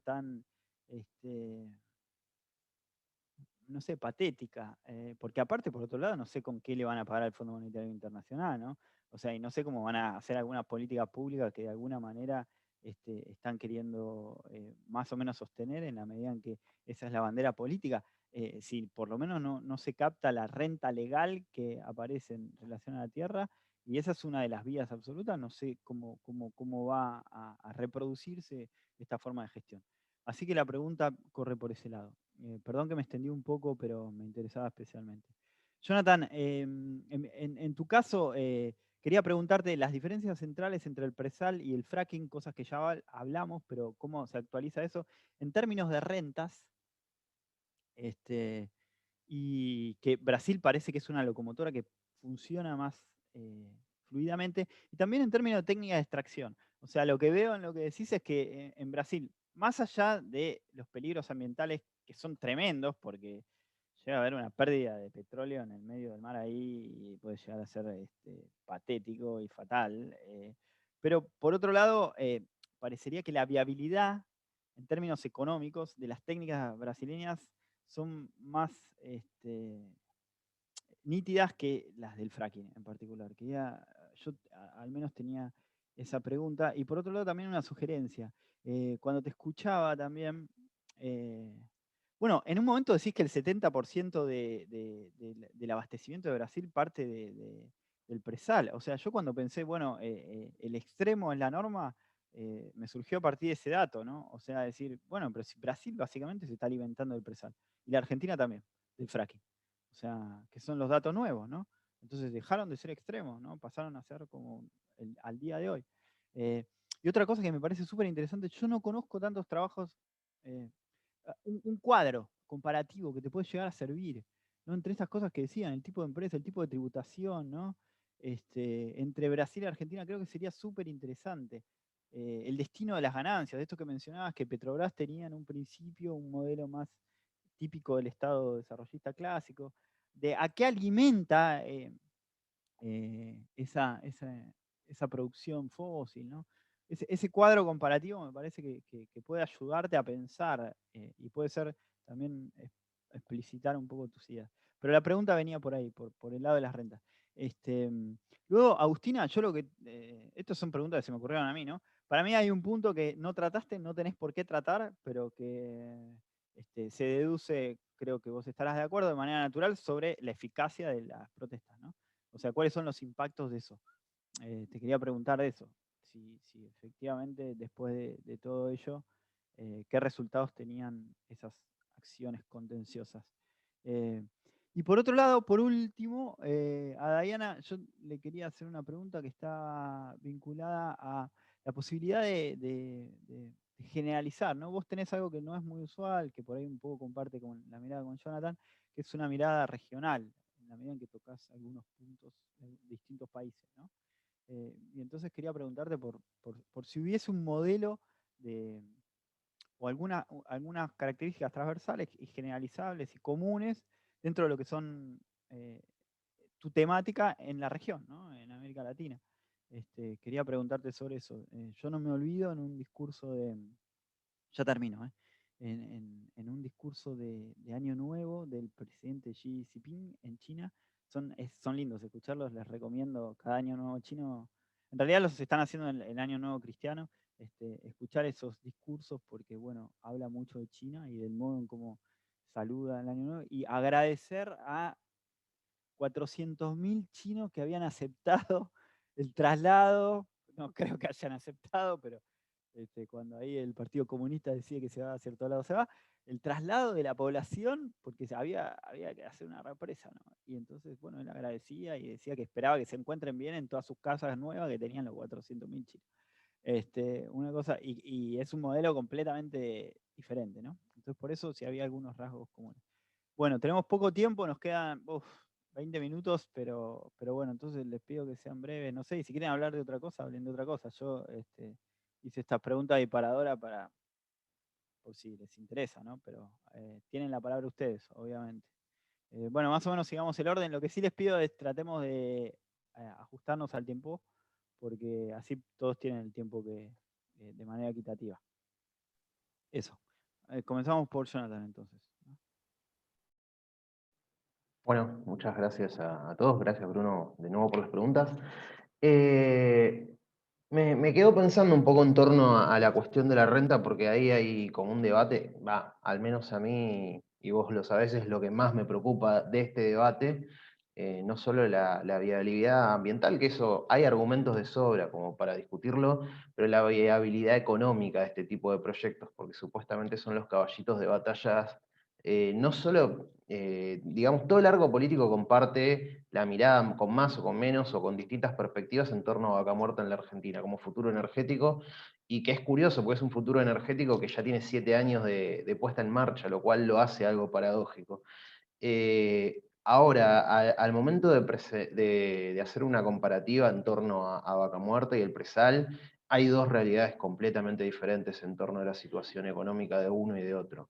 Si bien muchas veces se esfuerza un poco el argumento de los subsidios en torno a Vaca Muerta, lo cierto es que Vaca Muerta funciona con andador, y el andador en general o bien viene del lado de precios extraordinarios en términos internacionales, o bien viene del lado de los subsidios estatales. Digo, el Plan Gas 4 que se acaba de lanzar ahora gira en torno a eso. Quizá no es un plan de estímulo para la exportación como lo pensó el el macrismo con la resolución 46 de 2017, pero sí es un plan para evitar la compra masiva de gas, para evitar la salida de divisas. Digo, todo está entroncado en torno a la trampa de la crisis externa y de la falta de disponibilidad. Un número que se maneja, porque es la fórmula de la Coca-Cola, saber cuál es el precio de equilibrio del barril de petróleo de Vaca Muerta, pero se calcula que el número que se maneja es en torno a los $40. Es decir, precio internacional por debajo de los $40 no es rentable explotar Vaca Muerta. En Brasil ese número es de $25. O sea, hay un diferencial, explotar el presal, hay un diferencial aproximado de $15 entre uno y otro. Y eso ya marca la pauta de cuál es la condición de posibilidad de uno y de otro. Che, acotación Sí, mínima. Jonathan, sí. incluso Brasil puede bajar más. Es más fácil que Brasil baje más que Sí, baje la Argentina, sí. ¿no? Sí, por una cuestión de estructura, sobre todo por una cuestión. Y ahí me meto con el tema de la técnica. Es decir, el fracking es una técnica no convencional, son recursos no convencionales que implican necesariamente la puesta en juego de esto, de constante inyección de capital, constante inyección de capital. El pozo se ha comprobado acá en la Argentina, en el caso de Fortín de Piedra, que es operado por Tecpetrol, que el pozo llega a su cenit productivo en 2 o 3 meses. Luego de eso baja, pero es así de explosivo. Y hay que inyectar guita de nuevo, y hay que inyectar, y constantemente se trata de ese tipo de círculos. En el caso del presal, si bien la técnica es extrema, porque estamos hablando de 7.000 metros de profundidad, con corrientes de no sé cuántos nudos, y con vientos huracanados, y la posibilidad de tormentas tropicales, y todo lo que implica operar en las costas de Brasil, sin embargo, la técnica es más viable y tiene una mayor cantidad de experimentación. Digo, el caso de las empresas de Texas, de la cuenca Permian, si no era por la mano salvadora de Donald Trump y los intereses del Partido Republicano, se explotaban esas empresas, y de hecho ha colapsado una gran cantidad de ellas. Sin embargo, empresas que hacen offshore, hay un dato elocuente. Todos los mares de América Latina, pero absolutamente todos, mares internos incluso, están con algunos proyectos en marcha, o proyectos en evaluación, o distintas escalas. O sea, el offshore, y acá en la Argentina también, en la cuenca San Jorge y demás, es la vía de las empresas petroleras para ir más adelante. Si no funcionan finalmente los no convencionales, como parece que está sucediendo, es la vía. Pero bueno, perdón, el capricho, Jonathan, sí. ahí hago una acotación, yo creo que te lo Sí. habré comentado en algún momento. O sea, yo en algún momento pensé como tema estudiar el mar como integridad, a la manera. Bueno, y había hablado con un geólogo, y el geólogo me había dicho que el presal se forma cuando se separa Sí, Gondwana.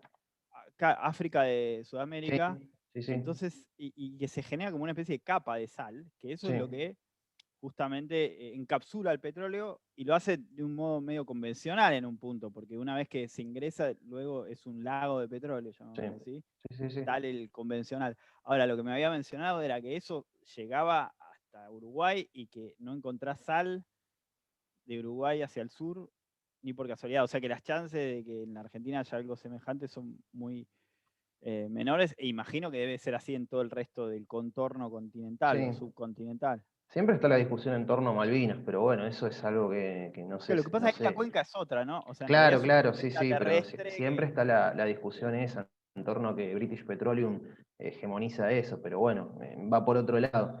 Pero sí, ciertamente ahí, digo, como para resumir, el petróleo tiene más viabilidad y tiene más margen como para ir para adelante. Vaca Muerta sin andador, difícil. Bueno, buenísimo, Jonathan. Vamos cediendo la palabra a los demás, así todos y todas tienen la posibilidad de dialogar. Bien, no sé. Seguimos en orden. No sé, Agustina. Sí, un poco, bueno, retomando tu pregunta, sí, efectivamente los resultantes o la eficacia de la protesta no lo tomo en la ponencia, más que nada porque, como en este caso presenté un análisis cuantitativo, de manera sistemática es muy difícil por ahí encontrar en la prensa los resultantes de la protesta, o sea, cómo se tiende más a presentar el evento de conflicto, pero no qué sucedió al final, digamos. cómo terminó todo. Eso es como metodológicamente no lo podía presentar de manera sistemática como en todos los casos. Sin embargo, sí se podía por otros medios, o incluso en algunos casos sí, terminar de completar el cuadro del conflicto. Y hay una diversidad, ¿no? Por ejemplo, desde casos puntuales, de conflictos puntuales, por un caso de remediación ambiental, fue la movilización o fue la protesta la que logró alcanzar que se solucione ese conflicto puntual. En otras ocasiones no ha sucedido. Después, en un nivel más general, digamos, bueno, tenemos el conflicto con Chevron, que tuvo una gran movilización popular y finalmente, o sea, el acuerdo se realizó igual, no alcanzó, pero por otro lado hay muchas concesiones que es la movilización popular la que ha logrado que no se instale la actividad en un determinado territorio. Por ejemplo, en la zona de Bariloche, la asamblea del Liriau, nunca me sale pronunciarla bien, pero se opuso sistemáticamente a una concesión en el territorio y se logró que efectivamente no se desarrolle. Hay municipios que se han declarado, que han prohibido el fracking, después otra instancia ha derogado esa sanción, pero hay una diversidad de casos en que sí y otros que no han logrado completar el objetivo, la demanda esgrimida. Y retomando un poco lo que decías, ¿no? De pensar esto de forma integral de todos los actores, no solamente un segmento de la cadena, digamos, pensaba también, o sea, esto contemplar no solo, bueno, las comunidades que están, y los vecinos, las comunidades mapuches, quienes están en el territorio, por el otro lado la fuerza de trabajo, por otro lado los consumidores, y también hemos visto protestas, por ejemplo, ante el tarifazo en el gobierno pasado, como hemos visto que movilización también en todos los segmentos de la cadena y con todos los actores involucrados, digamos, y que en ciertos casos se ha logrado poner ciertos límites a la forma en que se accede, consume ciertos recursos naturales, digamos. Sí, creo que un poco respondí, no sé. Sí, obvio, claro. Bueno, gracias, Agustina. Seguimos entonces. Diana, a tu turno, ¿no? Tu palabra. ¿Te acordás la pregunta que yo, por lo menos, pero vos decís lo que vos quieras, ¿no? Yo era una pregunta disparadora, si había cierta generalidad en los países. Bueno, muchísimas gracias por tu pregunta y también por las recomendaciones. Voy a buscar los discursos de Xi Jinping en el Año Nuevo. Saben que yo recién les puse el link del artículo este que les decía de la historia de la disciplina, de la idea de geopolítica, ¿no? En Sudamérica. Está ahí en el chat. Eso, por ti lo quiero. Bueno, mil gracias. Bueno, pensando en la pregunta o disparadora que me hacías en torno a las características transversalizables, pensaba un poco que, se me ocurría, digo, es bastante difícil hacer caracterizaciones generales, pero sí pensando en estos dos casos que retomo, y pensando también en la capacidad de negociación que tiene un gobierno con el otro, digo, en Perú, obviamente también por parte, por ejemplo, del Estado brasileño, había una mayor intención de avanzar en Inambari justamente por la conexión que se iba a generar con las centrales de Río Madeira, entonces hubo una presión mayor, pero también cuando analizaba el caso de Inambari, recordaba mucho el caso de lo que fue el Tigris en Bolivia, y lo que se investiga en torno a Bolivia, en Bolivia en torno al IRSA, digo que muchos de los proyectos que intenta impulsar Brasil están ligados a Bolivia, sobre todo al avance en términos de caminos, de carreteras, y sobre todo también, digo, cuando hablabas de Xi Jinping, digo, bueno, se vio una tendencia en lo que fue el IRSA, los proyectos, después de la ligación más en términos comerciales con China, de muchos de los proyectos que favorecieran la salida hacia el Pacífico, sobre todo de Brasil. Entonces, quizás en términos transversalizables es mucho más fácil pensar o ligar algo más parecido a lo que sucedió con el Tigris y Inambari que lo que sucedió con Garaví-Panambí, digo, no es la misma relación de poder entre ambos, en ambos casos, digo, pero sí lo del TIMDIS. Incluso me acuerdo que en las movilizaciones que se hicieron en torno al TIMDIS, varios de los carteles decían, las fotos que se veían decían Evo Cipayo de las empresas, de las transnacionales brasileñas, y se apuntaba a esto un poco, quizás en ese sentido sí se pueden establecer generalizaciones, o en ver en qué clase de proyectos se buscó impulsar desde Brasil y se buscó financiar desde el BNDES, porque con la modificación del Bandes, y con esta normativa que se estableció, decir, bueno, sí, se puede financiar proyectos de infraestructura en otros países, mientras sea a través de empresas de capitales o de banderas brasileñas, marcó un poco la línea de lo que Brasil buscaba un poco impulsar en la región, porque el BNDES financió muchísimas de las obras que se hicieron. Muchas fueron financiadas por el Estado chino, por bancos chinos, pero muchas también financió el BNDES y estuvieron ligadas, por un lado, a esto, al desarrollo de infraestructura energética, y por el otro lado, muchísimo y muy fuerte a la interconexión y a la salida de Brasil al Pacífico, y por eso incluso en algunos textos investigadores e investigadoras bolivianas hablan de que Bolivia es como un cuello de botella en términos de lo que es la IRSA para Brasil, porque bueno, confluyen muchos de los proyectos en relación a lo que es la carretera. Pero bueno, a veces es muy difícil hacer generalizaciones, sobre todo también porque quizás viéndolo hoy el momento histórico no es el mismo, porque también pasó el caso de Odebrecht, que golpeó bastante a la región. Yo hablaba del caso de los memorándum, los acuerdos que se hicieron entre el gobierno de Perú y el gobierno de Brasil, y hablaba de Alan García. Alan García, bueno, estuvo ligado al caso de Odebrecht. En muchos casos se habló de cómo, los sobornos que hicieron estas grandes empresas, y que incluso en las entrevistas que hice para el caso de Inambari, estuvo muy presente todo el análisis del caso de Odebrecht para lo que fue Perú y para lo que fueron los proyectos en Perú, e incluso, una de las entrevistadas, hablando para Inambari, que no afectaba a Odebrecht porque era OAS, habló de eso y de cómo realmente las tres principales constructoras se dividieron el territorio peruano para avanzar en proyectos de infraestructura. Y eso se puede ver como Brasil también buscó favorecer la acumulación de las transnacionales mediante el avance de estas obras. Total. Ahora, qué raro ahí cómo también fueron sobre esas empresas, ¿no? O sea, que son totalmente cuestionables en todos los términos, pero cómo en los casos, a mí no sé si como Estados Unidos, ahí la mano de todo lo que fue esa cuestión judicial no estuvo relacionado con el estrecho vínculo entre el Partido de los Trabajadores y esas empresas, y el papel que quería jugar Brasil de cierta autonomía relativa dentro del contexto regional. Acotación nomás hago. Bueno, buenísimo, Diana. Queda la última pregunta. Ariel, tenés la palabra para mencionar lo que quieras.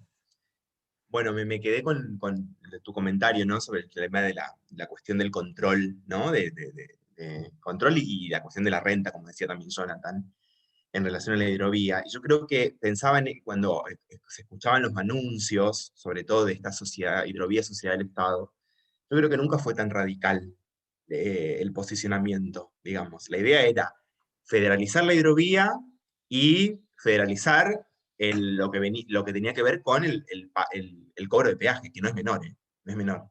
Porque si pensamos en $3 la tonelada exportable, digamos, que se embarca, no es menor.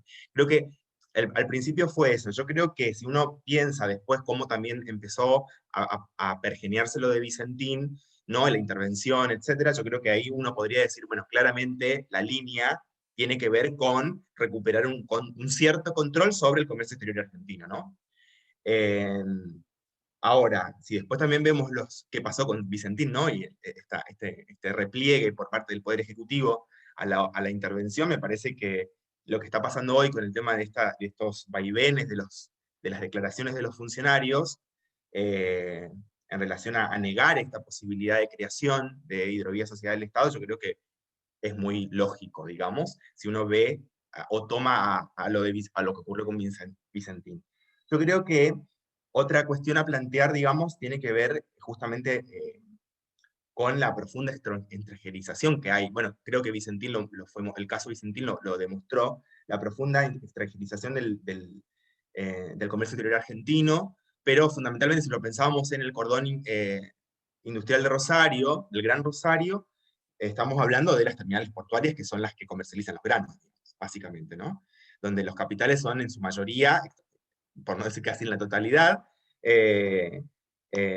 son extranjeros. Entonces, creo que el rol del Estado ahí en relación a pensar por ejemplo, marina mercante nacional, ¿no? Y recuperar esa tradición argentina de una flota nacional, de la soberanía fluvial, la soberanía en transporte fluvial, que es algo que me parece que justamente se ha desmantelado a partir de los 90, ¿no?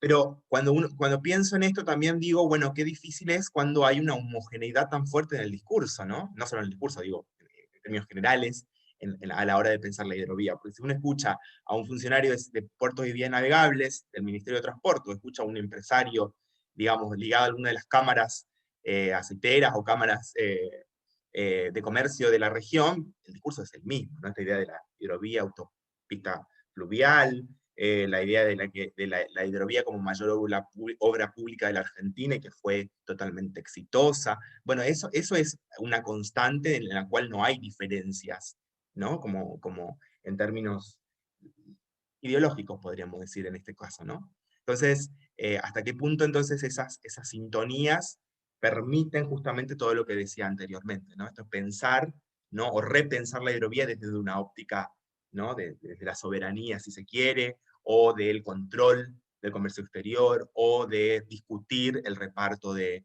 las cuestiones de los recursos que ingresan por el comercio exterior. Así que bueno, para cerrar, eso es un poco mi posición. Buenísimo, Ariel. Si tenés algo para escrito, porque fue la única ponencia que no leí, pero si tenés algo escrito, envíamelo para compartir, ¿no? Porque me interesa mucho el asunto. Me parece súper interesante. Bueno, creo que estamos. Yo no sé, nos quedan 4 minutos. Es el tiempo ideal para que si alguien quiere decir algo, lo diga, pida la palabra, o del público, no sé ya cuánto público hay, pero ha sido... Sí, no tenemos ninguna consulta del público. Perfecto, ha sido muy interesante este diálogo entre nosotros, por lo menos para mí. Pero bueno, estamos más o menos en tiempo. No sé si alguno de ustedes quiere decir algo más.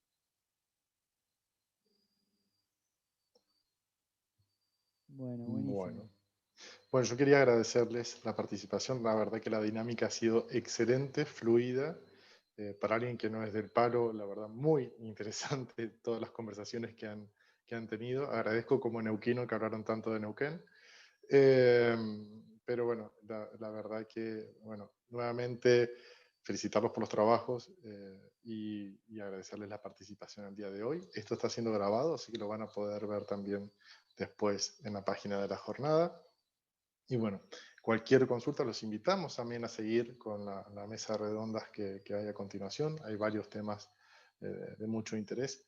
Así que bueno, y Bruno, muchas gracias. Muy buen presidente de mesa.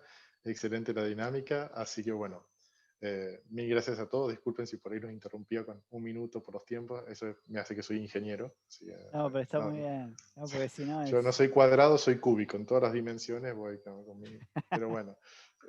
Así que nuevamente mil gracias y bueno, nos estaremos viendo en una próxima ocasión. Ok, buenísimo, Rodrigo. Bueno, yo también los saludo y creo que ojalá nos veamos pronto, que seguramente sí, en otra ocasión. Así que, bien. Gracias. Gracias por todo. Muchísimas gracias. Bueno, muchas gracias a todos y todas. Un abrazo.